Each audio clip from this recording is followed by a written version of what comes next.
Oh, and welcome. This will be video number 10 in an 11-part series on the French Revolution and Napoleon. And in this video, we'll take a look at France from the point when Napoleon declares himself emperor of France through the mistakes that ultimately end up being made that lead to the end of a global empire that he was at least on his way to creating. So with that, we'll get started. All right, so where we left off in the previous video, we had talked a little bit about reforms Napoleon was making. He was really quite popular. That will ultimately lead to the opportunity of him making more official his position as the sole ruler and the sole decision maker for the country of France. In December 2nd, 1804, he will really bestow upon himself the title of emperor. The way the ceremony actually worked out, at least the normal procedure for something like this, the Pope would place the crown on the person's head and thus really bestow upon them the title. Well, in this case, when the moment came for the Pope to place the crown on Napoleon's head, he actually reached out, took the crown out of the Pope's hands and placed it on his own head. Now, this was not just an accident of the moment or something like that. This was very intentional. With the Pope placing the crown on his head, it would signify that the Pope somehow had power greater than him. Otherwise, he wouldn't be able to do that. So by taking the crown out of the Pope's hands and putting it on his own head, it signified that he himself, Napoleon, was the most powerful person around, even more powerful than the Pope. Now, this would really usher in a period of time where there was a decent amount of expansion for France under Napoleon's guidance. Some of that had started prior to him actually taking the crown of emperor. Some of it would continue after, and that's what we'll talk about in the next couple of slides. Now, one thing I do want to just take a moment to mention at this point with Napoleon crowning himself emperor, the structure of government in France has basically gone full circle in about a 15-year period. If you go back to 1789, they were an absolute monarchy before the beginning of the revolution.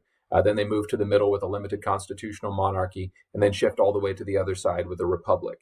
When they went back to the directory, that was a shift back to the middle again. And now with Napoleon crowning himself emperor, you basically have the same kind of leadership structure and the same kind of power in the hands of an individual as was true before the revolution started.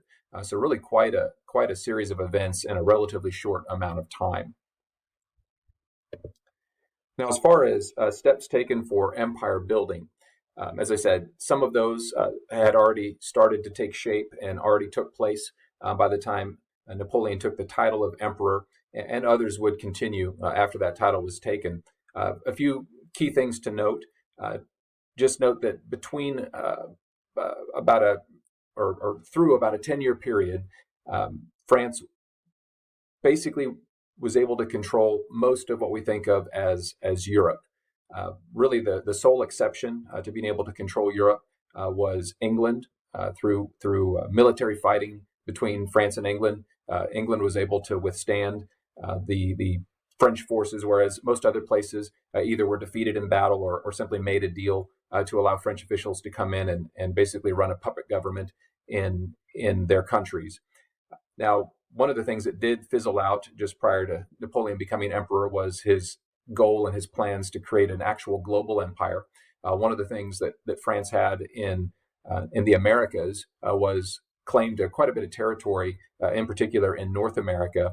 When things started to get chaotic in some of the French colonies, in particular Saint-Domingue, which will be the subject of future videos, he decided that it wasn't worth the resources and energy to try to maintain and build a global empire, and he was going to focus back home. And where this is particularly relevant to America is this leads to the Louisiana Purchase happening. If you look at the map on the screen, you can see that really the heart of the continental United States was sold to the United States through the Louisiana Purchase. This took place when Jefferson was president during 1803.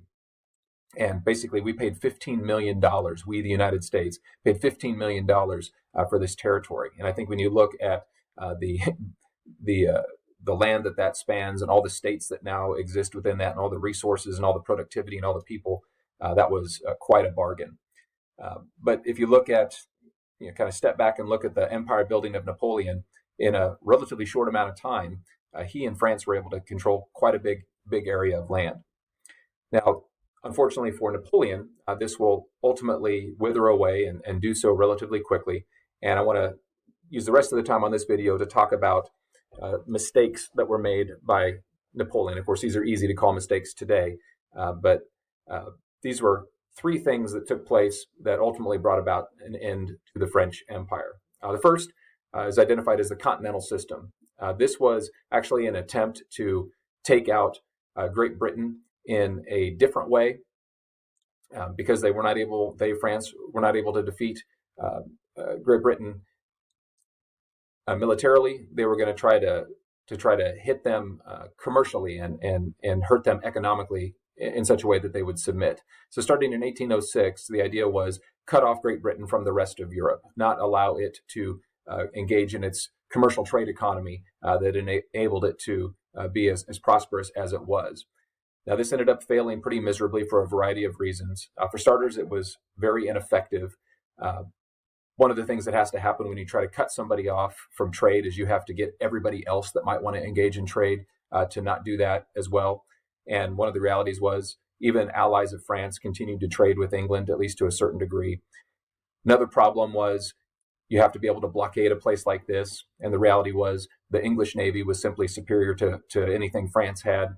And so what actually took place is Great Britain created a blockade of its own. And when it was all said and done, the Continental system, rather than cutting off England from everybody else to a certain degree, almost isolated France. And so it proved to be very ineffective. The second big mistake was something called the Peninsular War, and this was something that took place between France and Spain. This was directly related to the Continental system. Basically, what happened is Portugal was not abiding by the Continental system the way they were supposed to, and as a result, Napoleon sent soldiers through Spain on the way to Portugal to show them what they needed to do.